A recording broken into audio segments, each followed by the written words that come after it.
If someone you love is in hospice, the changes you're seeing may feel very frightening, but many of these changes are normal and part of the body's natural process.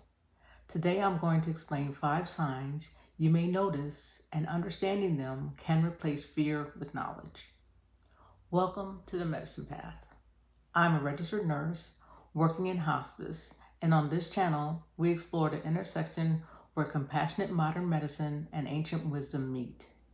My goal is to help you better understand the end of life journey with honesty, empathy, and respect. Before we begin, I'd like to share one important note. This video is for general educational purposes only. Every person's experience is unique, and if you have concerns about your loved one's condition or comfort, please contact your hospice team or healthcare provider. They know your loved one's medical situation and are there to support you. Now let's talk about 5 changes that are commonly seen as the body prepares for end of life. Sign number 1, sleeping more. One of the first things families often notice is that their loved one begins sleeping much more than usual. They may spend most of the day asleep. They may wake only briefly, answer with a few words, or simply squeeze your hand before drifting off back to sleep. This can be difficult to watch, but in many cases it reflects the body's natural effort to conserve energy. A question I hear all the time is, should I wake them? If they're resting comfortably, it's often best to allow them to sleep, and rest is an important part of this stage. Even when someone isn't responding, continue talking to them. Hold their hand, read a favorite poem or story, and play meaningful music. Some research suggests hearing may persist longer than any other sense, and many hospice clinicians encourage families to continue speaking because it may provide comfort.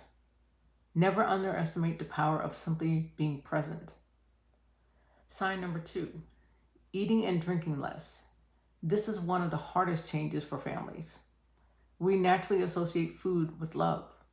So when someone refuses food, families often are worried they're giving up. In many cases, that's not what's happening. As the body systems slow, it usually requires less food and less fluid than before. Loss of appetite can be a normal part of the dying process.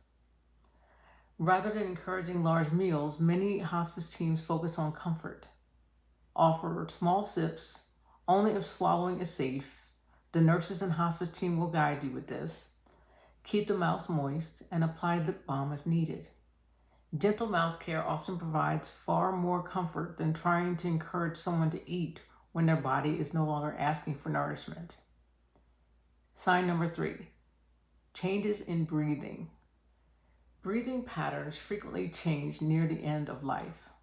You may notice faster breathing followed by slower breathing. Sometimes there are pauses in between breaths.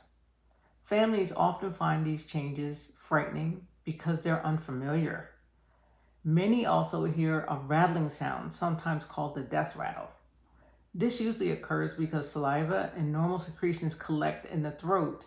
Swallowing becomes less effective as a result. Although the sound can be upsetting for loved ones, it's often thought to be more distressing for families than for the patient, though every person's experience is quite unique. Your hospice nurse can recommend repositioning or even medication when appropriate to improve comfort. Never hesitate to call your hospice team if you're worried. That's exactly why they're there. Sign number 4, changes in skin color and temperature.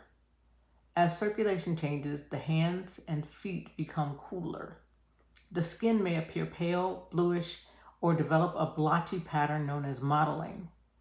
These changes are commonly seen as blood flow shifts towards the body's vital organs and away from the extremities. Families often ask me, are they cold? Sometimes they may appreciate a light blanket or for comfort, but avoid heating pads or very hot blankets because they can increase the risk of burns, especially if bodily sensation is reduced. If you're unsure whether your loved one is comfortable, ask your hospice nurse for guidance. Sign number 5, turning inward. As end of life approaches, many people become less interested in the outside world, less interested in television, phones, conversations, even visitors. Instead, they may spend long periods resting quietly.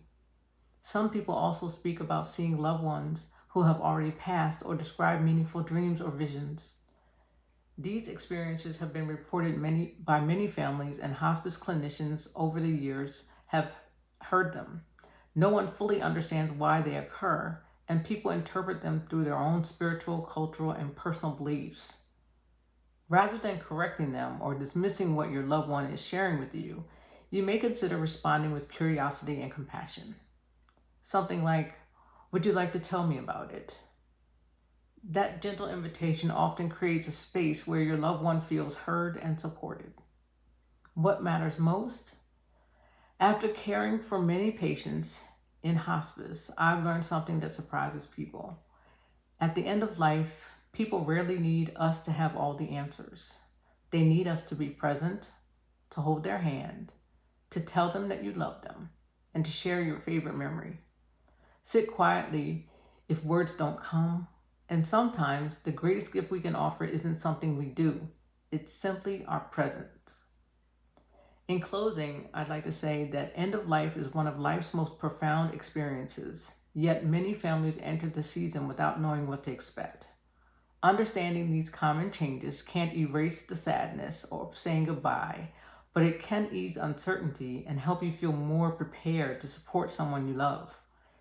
Here on the Medicine Path, my mission is to offer compassionate education that honors both evidence-based healthcare and the deeply human experience of caring for one another.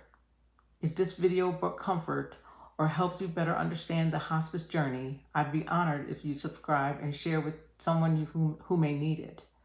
I'd also love to hear from you in the comments. What is one lesson someone you love taught you that you'll carry for the rest of your life? Thank you for spending this time with me. Until next time, may you find peace, compassion, and hope wherever you are in your own medicine path.